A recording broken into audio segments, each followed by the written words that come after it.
Alright, we're going to show you how to find an exhaust leak. My 2007 GMC Sierra 1500 is driving me nuts with this exhaust leak. And it's coming from the driver's side up near my header. So we're going to show you how this works. Alright.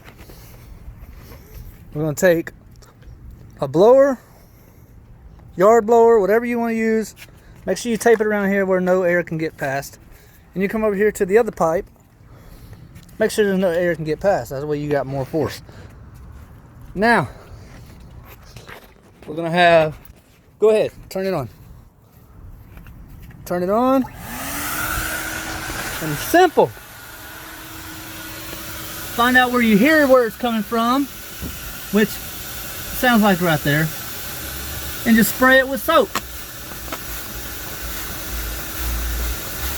And as you can see, that's where the exhaust leak is.